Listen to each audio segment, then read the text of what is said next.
my 14 square meter home in Beijing. Since I designed an office for my buddy, I've also got another workspace, a private office of my own. Of course, this is the company's lobby. The room inside is mine. It's 3.8 meters long and 1.8 meters wide, about 7 square meters. Luckily, there are 2 windows, but neither can be opened.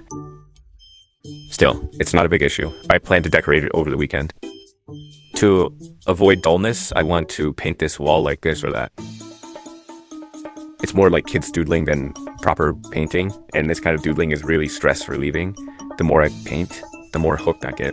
I don't have an artist's skills, but my work is more unrestrained and unconstrained than an artist's. However, the finished effect seems off. I tried to erase it, but the result was worse than leaving it as is.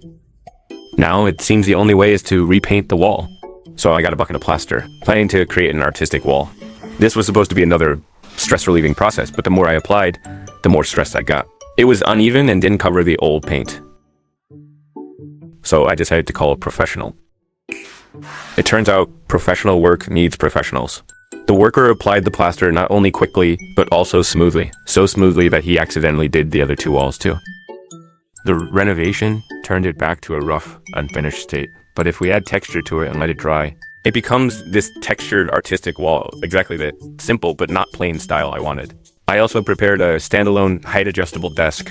This time I chose a black fire-resistant tabletop. Its texture matches the wall and space perfectly.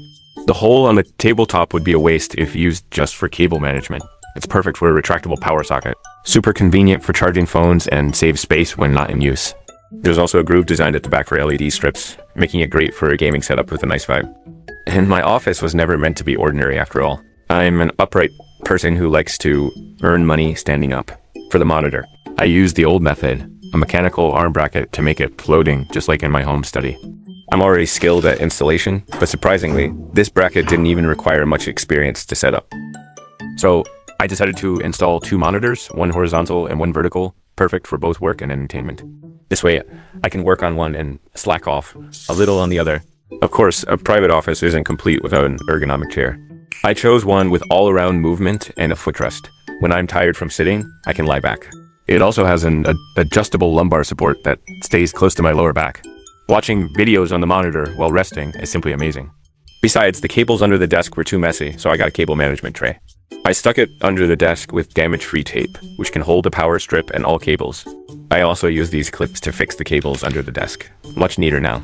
There's space inside for green plants and a small rug next to it. Yesterday, my boss said he'd give me a sofa. Why are you moving it? Obviously, to my office. It fits perfectly in the corner.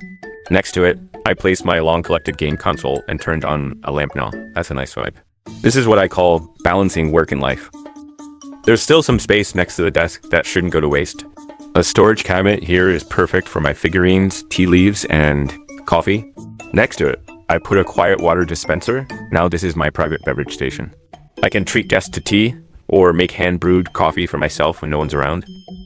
I also hung a calligraphy scroll on the wall. It's the best way to define myself. Finally, let's play some music to say goodbye to today.